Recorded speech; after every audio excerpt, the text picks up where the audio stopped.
sejam bem-vindos a mais uma aula remota. Hoje, quarta-feira, vamos dar sequência aqui na nossa segunda aula de hoje. Quem estava trabalhando logo cedo, não pôde acompanhar, volte lá para o vídeo anterior, assista com atenção, responda e envie as atividades para correção, tá bom? Qualquer dúvida, estou aqui.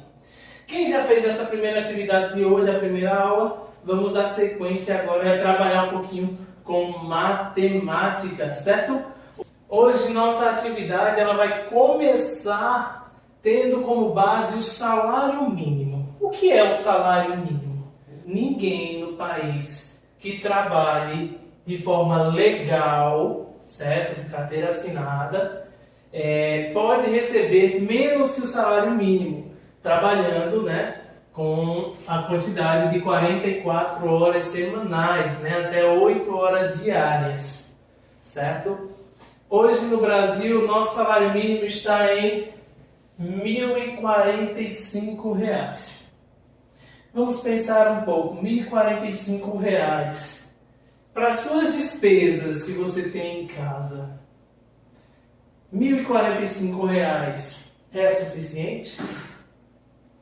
A gente sabe que vai ter famílias que R$ 1.045 dá para viver, né? Já tem famílias que não. O que é que conta? Quantitativo de pessoas que moram na casa, né? Vamos dizer que um casal com R$ 1.045 consiga viver, dependendo do padrão de vida, né? Mas uma família com 3 crianças, por exemplo, R$ 1.045 seria suficiente para viver bem, né? Então, são situações diferentes, quantitativo de pessoas, padrão de vida, né? Tem gente que vive de uma forma mais simples, né? Com coisas mais simples, que os valores aquisitivos são mais baixos. Já tem pessoas que têm um padrão de vida mais alto, já consomem coisas mais caras, né? Vive mais no luxo. Então, vai ser diferenciada a situação. Então, quando se estabelece um salário mínimo, acredita-se que aquilo ali seja o suficiente para que a pessoa possa ter o básico, certo? Para sobreviver. Possa pagar a moradia, energia, água e alimentação, certo? Além de remédios quando necessário. Porém, né, existem situações em que a gente contesta isso, né? Quando a gente vê, por exemplo, esse período agora em que houve uma alta muito grande nos preços das mercadorias. Para quem sobrevive com salário mínimo, que às vezes já é o básico do básico para sobreviver muitas vezes. No momento desse que tudo está bem mais caro, será que não está passando por aperto? Né? Então, lá na página 180, né, onde nós paramos logo cedo, na parte de baixo da folha tem a parte de matemática, né? A matemática na vida. A gente vai trabalhar um pouco com a matemática, a gente vai trabalhar um pouco com a matemática do nosso dia a dia, né? Da nossa realidade de vida.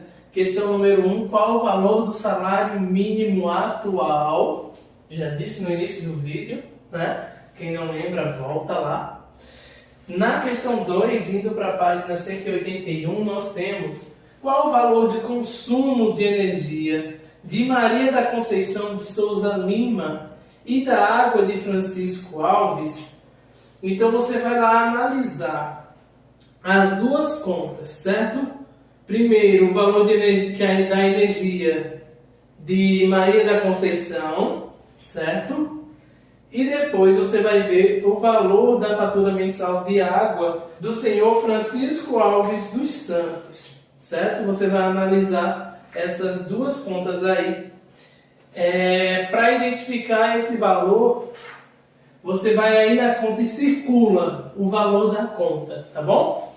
Depois disso, você vai virar lá para a página 182, onde nós temos a questão 3. Pagando essas duas contas, se fossem de uma mesma família, quanto restaria para as outras despesas?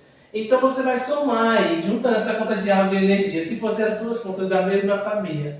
Quanto é que ia ser pago nessas duas contas? E em relação ao salário mínimo, se você tem um salário mínimo e fosse pagar essas duas contas, quanto é que ia sobrar para pagar as outras despesas, certo? Depois vai lá para a questão número 4. Dê a sua opinião. O salário mínimo é suficiente para suprir as necessidades de um trabalhador? Na sua opinião, você acha que é suficiente o valor do salário mínimo para as necessidades de um trabalhador? Sim ou não? E você pode também aí explicar o porquê sim ou o porquê não, tá bom? Depois, a questão número 5, vejamos a tabela abaixo. Nós temos a tabela, nós temos os meses de janeiro, fevereiro, março, abril, maio e junho.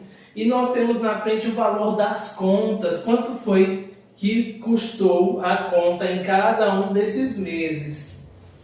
Vamos representar isso em um gráfico de linha. Nós temos aí um gráfico de linha, onde vocês podem observar o seguinte.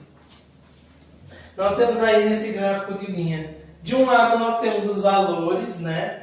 0, 20 reais, 40 reais, 60 reais, 80 reais e 100 reais. Quanto maior o valor, mais alto.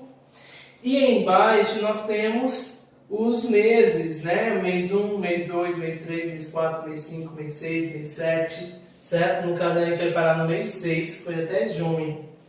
Aí em cada mês tem um pontinho, seguindo a reta do valor da conta, né? Veja, o mês 1, que é o mês de janeiro, o pontinho está reto com 40, porque a conta foi de 40 reais. O mês 2 está entre o 40 e 60. Por quê? O pontinho está em 50 reais, que em fevereiro foi 50 reais. Veja que cada pontinho está na reta do valor correspondente ao mês, certo? Então o gráfico ele ajuda a gente a analisar a situação. Porque se eu só olho o valor das contas, eu estou vendo só o valor normal.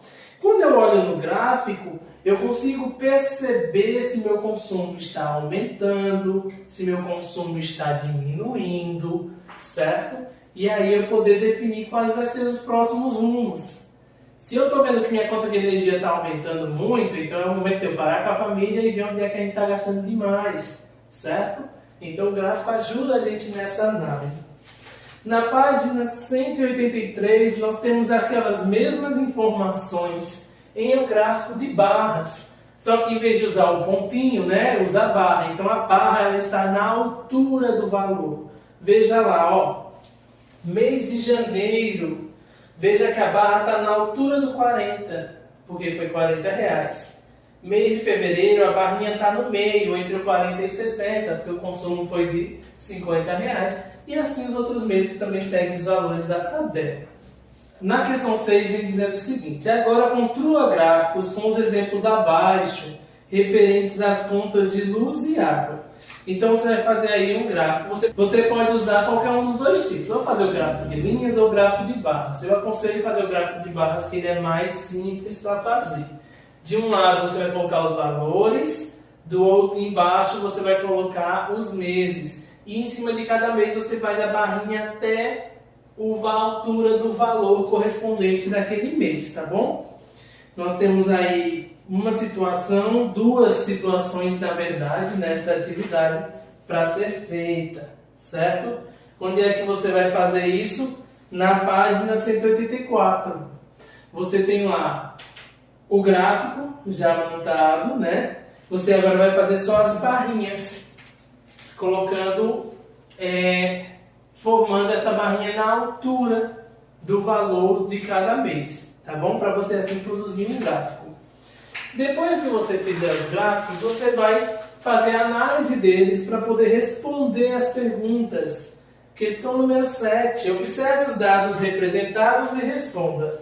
Em qual mês se gastou mais luz e mais água? 7. Segunda pergunta aí. Em qual mês se gastou menos luz e menos água? Certo? A partir do gráfico você vai conseguir analisar direitinho isso. Questão 8. Agora traga suas contas de água e luz para a sala e faça a leitura dos dados mês a mês. O que você pode fazer para economizar mais água e luz? Bom, depois disso, na questão 8, nós vamos fazer uma atividade mais prática na sala. Porém, a distância não dá. Então vai ficar uma atividade prática para você, certo? Para o seu dia a dia. O que é que você vai fazer? Você vai pegar a sua última conta de água e a sua última conta de luz. Lá na conta tem o gráfico dos últimos meses de consumo.